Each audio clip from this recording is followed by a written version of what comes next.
Welcome back, everyone, to another episode of the Spirit Channel podcast with your host, the Zenith. I am pleased to do another episode on spiritual topics and just going to touch on a subject that I kind of touched on last week and expand that a bit more, which is the concept of chakras. How important they are for spiritual development, how important they are for use in everyday life, what they are, what the different chakras offer, the different forms, the different studies, philosophies of chakras, and how to integrate and use spiritual energies through the use of the chakra system. I do hope I'm going to do this episode justice, as it is quite a large and extremely important topic, and there are many different ideas and philosophies on this topic. This will, as I said, not be an exhaustive episode, exhaustive compendium of ideas on the chakra system, but more of an introduction and perhaps a quick look at some of the different concepts of chakras, but perhaps sticking to the concept that was explained by Ra, who have said to brought the concept to planet Earth, to the Egyptians. The concept of the chakras obviously predate this, and in most modern thinking weren't first transmitted until much later than perhaps the Egyptians, or perhaps around the same time, but in a different culture. But with that being said, let's just crack on and discuss this. So, what are chakras? What does chakra actually mean? Well, basically, the idea of a chakra may be also termed energy center. And the most popular idea or concept of these energy centers is that they total 7, and they are spread throughout the human body. Now, not the physical body. You can't cut a body open and suddenly discover this glowing energy center, this glowing chakra. But they more are a metaphysical term and have to do with the energy body and the energetic being. And they perform different actions and have different lessons to offer each person. The most popular ideas of the concept of the chakra, as I said, originate in the Eastern Indian system. The idea of yoga, they came from Sanskrit. And this is the oldest kind of recognized concept that we have of the chakras. Now, obviously, what I mean by yoga is not the Western form of yoga, but the traditional Indian Sanskrit yoga philosophy, which is to do with breathing and to do with holding the body in a rigid position. Obviously, it's a lot more complicated than that, or goes into a lot more detail, but I'm just giving a very brief idea of this. In the original Indian tradition, the original yoga tradition, there was not just one concept of chakras.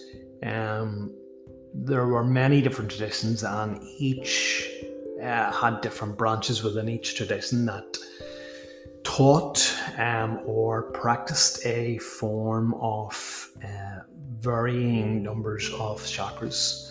Some had 5, Some had 7, some had 4, some had up to 12 different chakras, and they could each be utilized for different activities.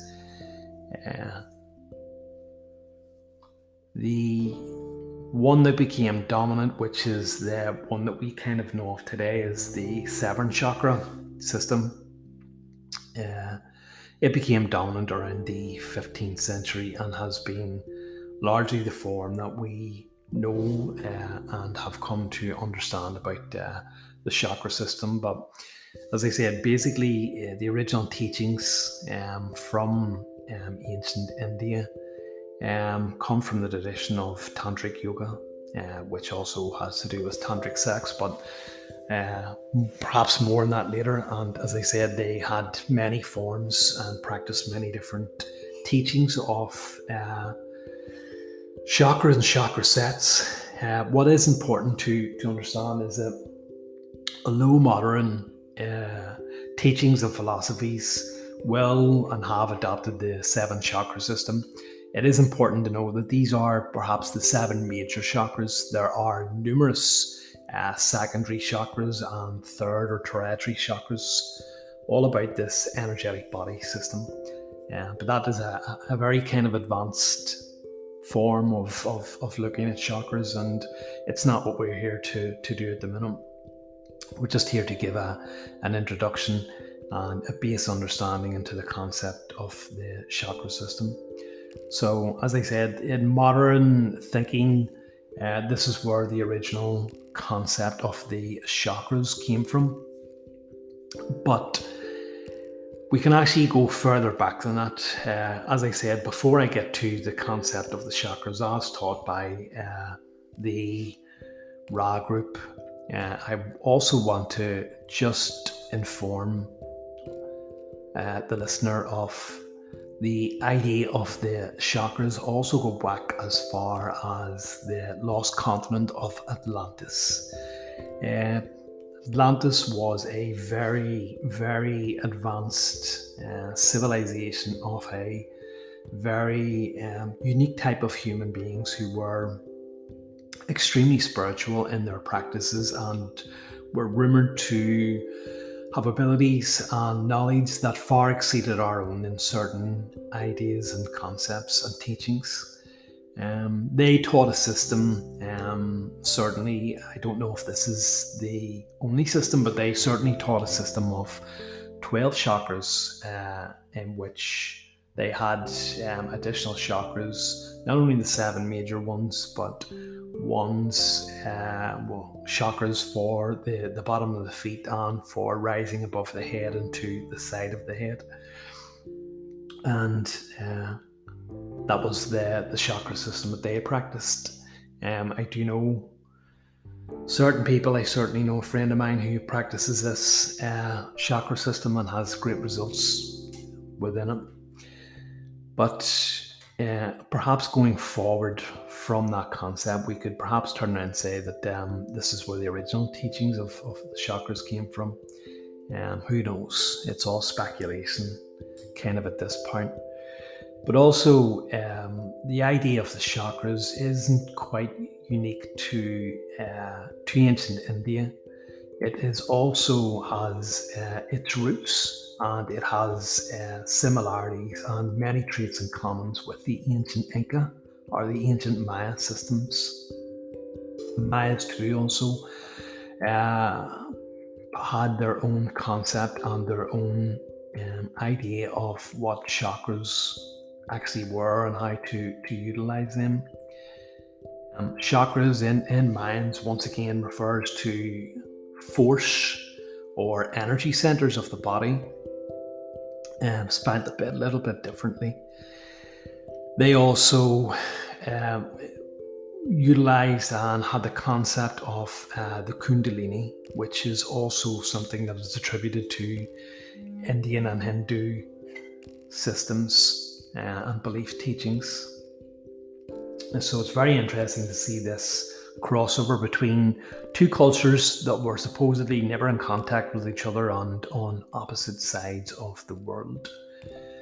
The Kundalini, which I'll perhaps touch on in this if I have enough time, refers to the energetic system of energy that one tries to utilize and bring further up through the energy, through the chakra system, in order to obtain great growth and spiritual enlightenment.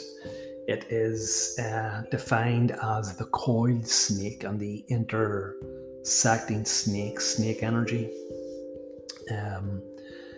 Snake imagery is very fascinating, as there are many different references in many cultures that have the snake as their guardian of protection and symbol of power, but perhaps more on that another time. In the Mayan concept of the Kundalini, this refers to the power of God within man, which is controlled by the breath, which is very similar. I can't actually pronounce the Mayan version of it. Is it Kundalini, perhaps?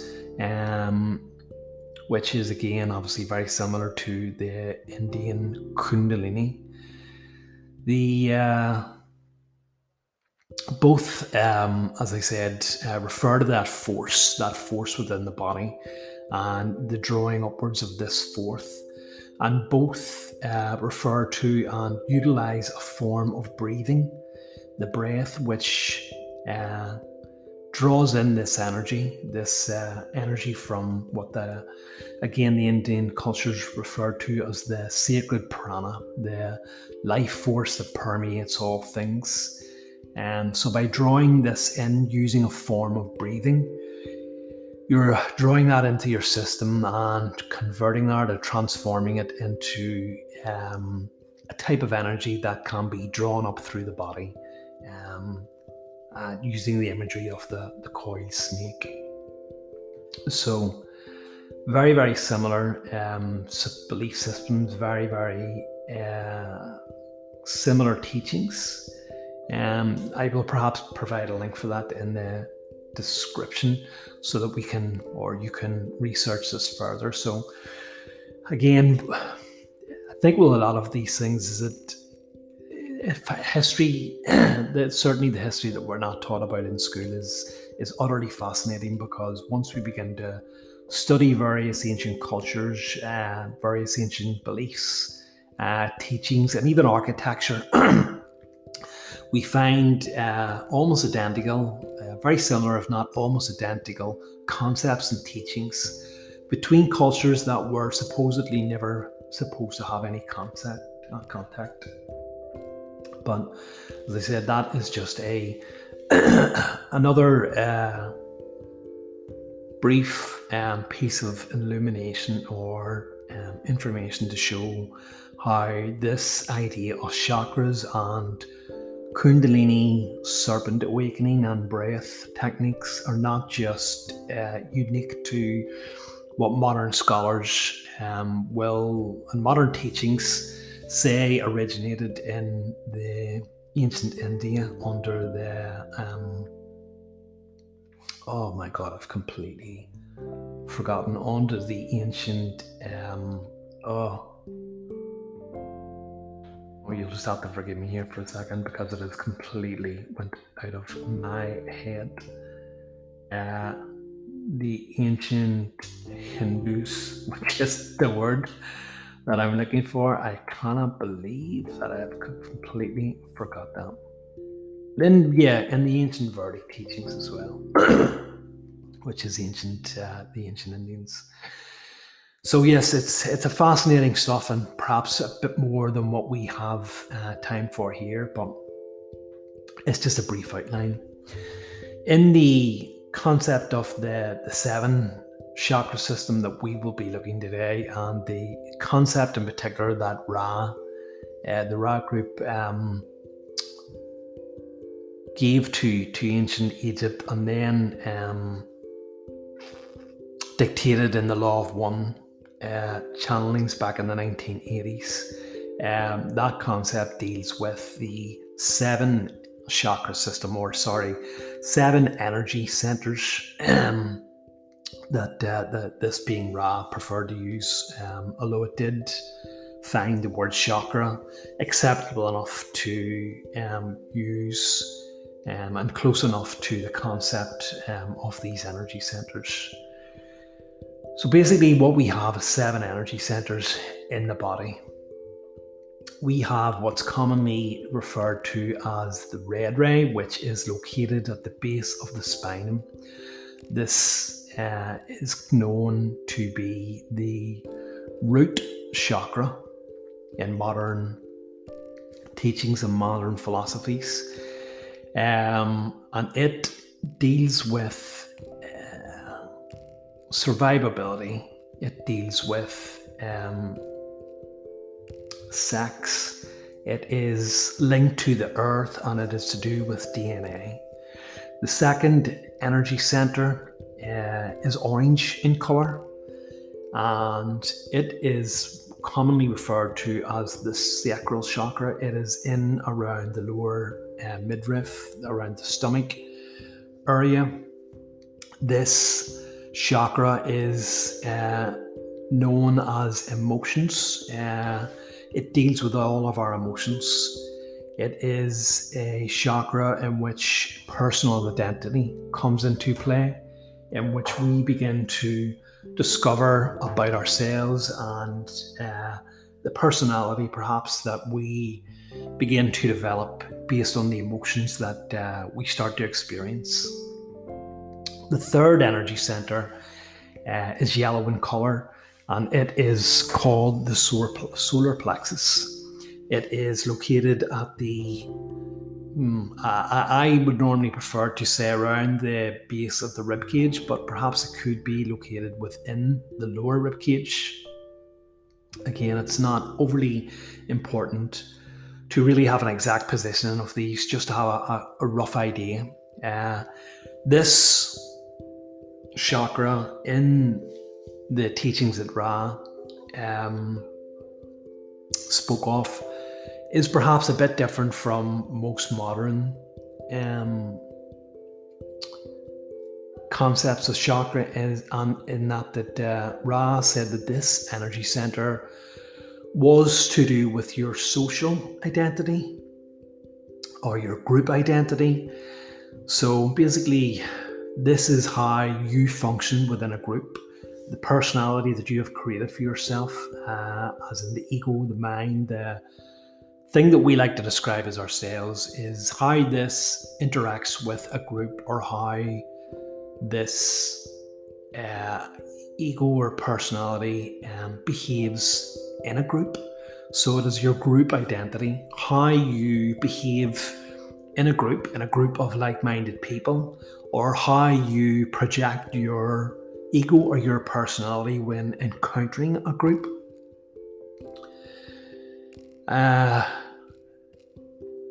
The fourth energy center is to do with the heart chakra, the green ray energy center, and this is obviously located where the heart is. This energy center is widely known and has not changed from the original teachings, and it is to do with love. Love in all its forms. It is unconditional love. It is the concept of giving love out with no expectation of return. Loving each and all and seeing each and all as the creator. This is the bridge chakra. It is the bridge between what we commonly call the lower 3 energy centers and the 3 higher, more spiritual oriented chakras or energy centers. It is the meeting point. It is the choice.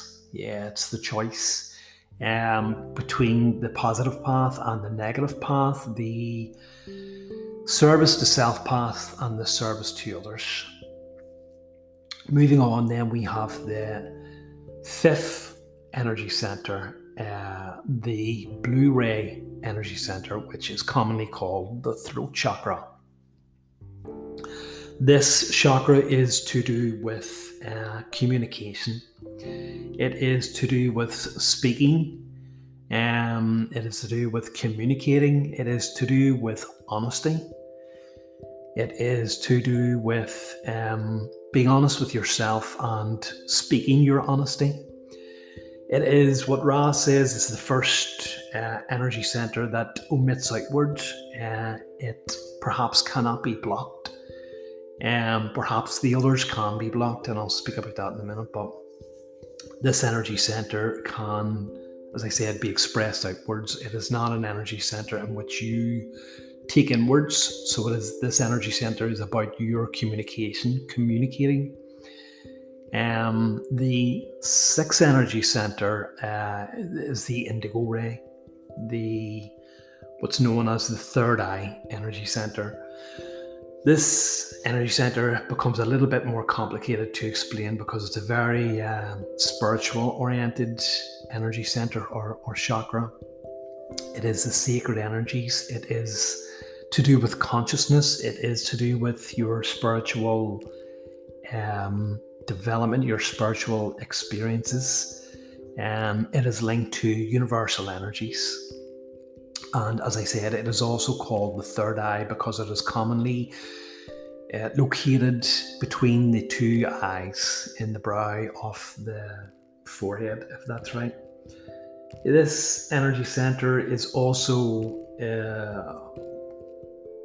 commonly referred to as the pineal gland, if I've pronounced that right.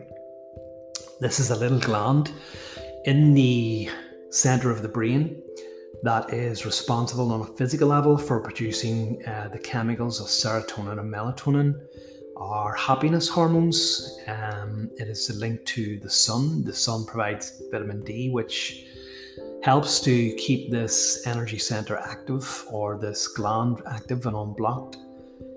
So there's a very, very huge link with the sun there and the energies that we receive from the sun. The seventh energy center is the violet ray energy center, commonly referred to as the crown chakra. This can be violet, it can be white. Some cultures like to think of it as white, and some like to think of it as violet.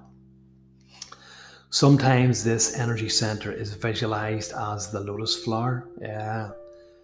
In the ancient Indian teachings, most of these energy centers were defined or were visualized by the lotus flower.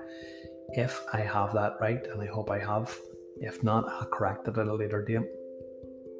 But this is located on the crown of the head, or just above the crown of the head. So it's almost just floating a couple of inches just above the head.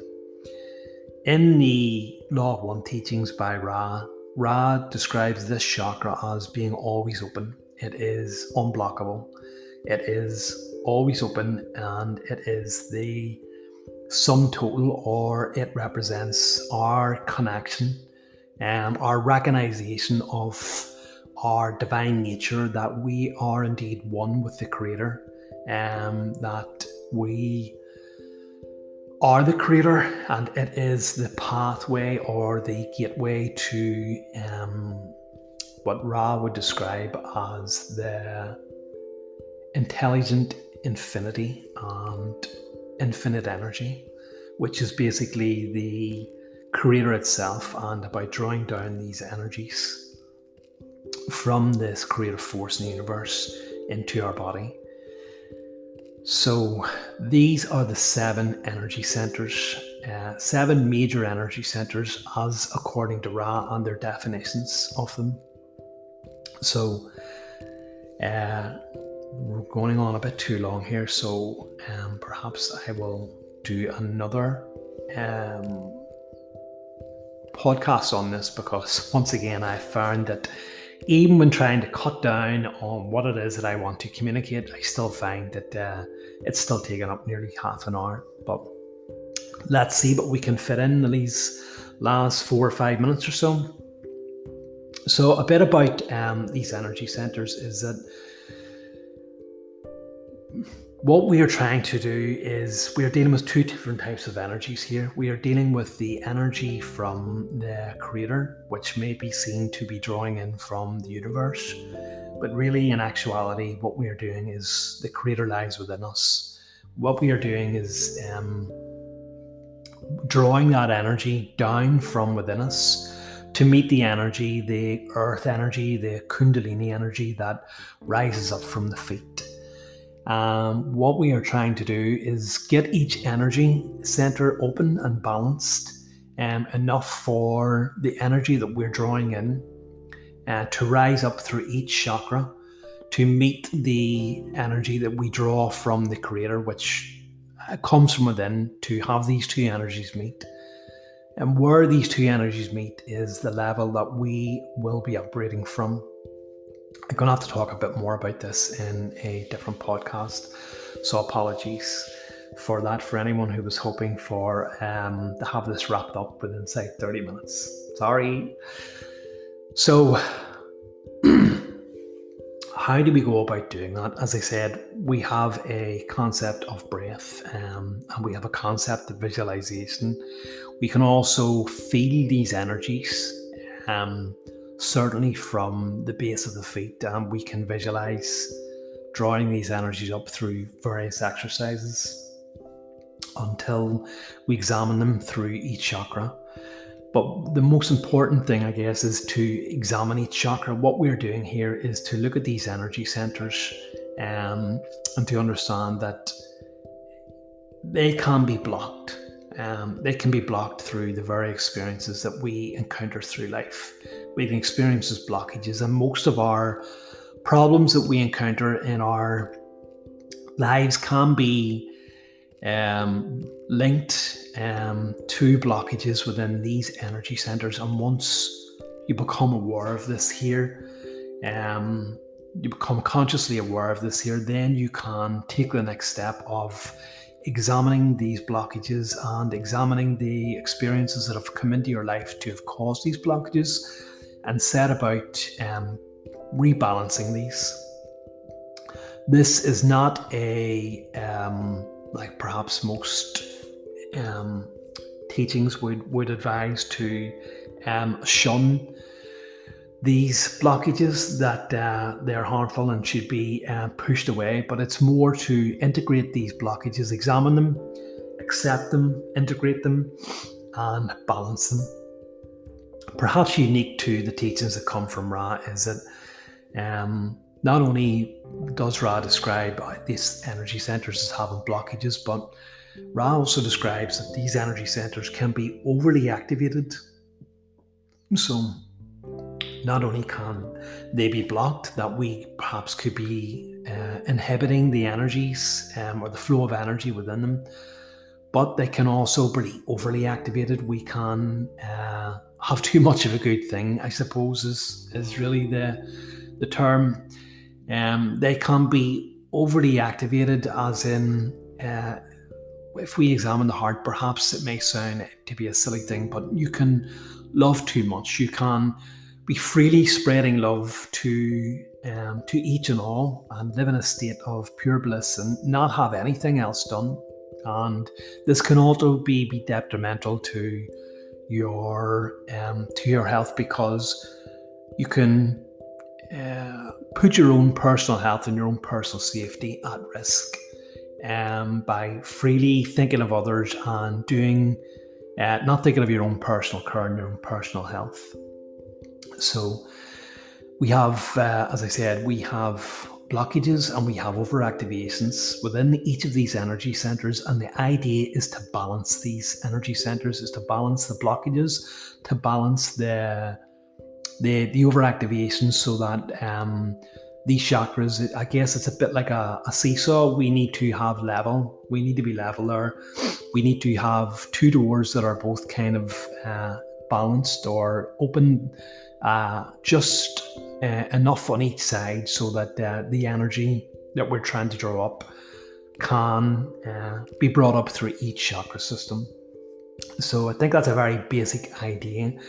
In the next part of this, I will certainly discuss this a bit more in further detail. So thank you for listening to part 1.